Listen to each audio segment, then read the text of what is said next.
Здравейте, скъпи съграждани и сънародници! Казвам се Руско Русев и съм от град Ямбол. Ще гласувам за партия Величие и обяснявам защо. Но първо ще ви направя една провокация. Явните врагове ги знаем. Достатъчно предавания направяха момчетата и уния с прекрасни жени. Искам да поговорим за втория ешелон на враговете. Те наречените социолози, муциолози и най-вече професор Иво Христов, който също минава за социолог, професор по много работи, според мен е баща на вятъра. Той нарече българския народ 80% дебили и 20% и той не знае какви. Може би не сбърка с формулата, само че с числата обърка. Според мен са 20% дебили, такива като него, и 80% нормални същества като мене и като вас.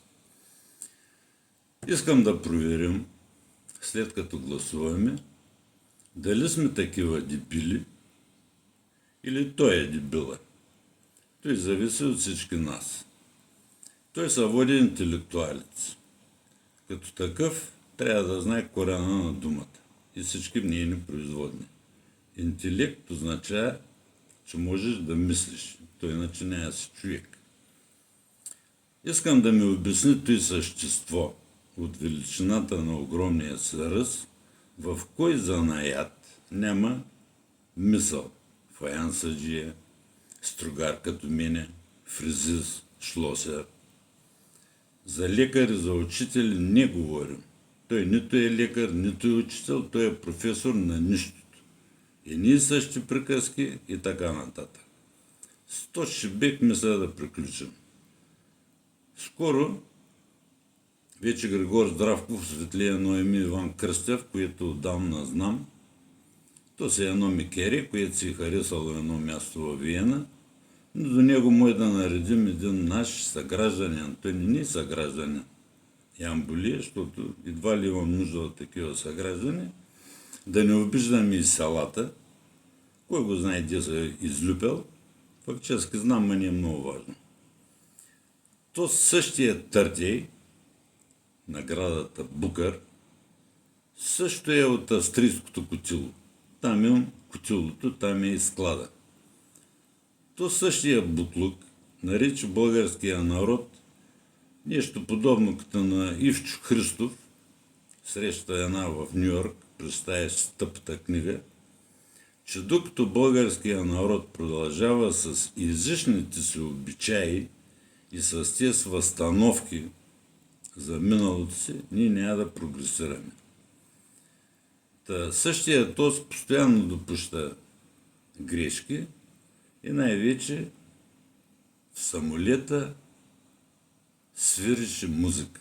Оттам нататък си правите сметка какъв писател е той и няма смисъл да го коментирам. Не знам кой му чете тъпите книги, но майната му е на него. Няма да ги изброявам другите буклуци, знаете си ги. Въпросът е, дали не 80% сме дебили, или сме малко по-умни от тез, шапшали, и не е ли време, както каза Евелин, всичко да се дойде на мястото. Поздрави и хищ не ми пука кой гледа, кой не гледа и т.н. И до пенсионерите. Ходихме с двама мои приятели от детство да посетим парка за пореден път. Качваме се на колата, отиваме и за някакви мижеви пари сме там.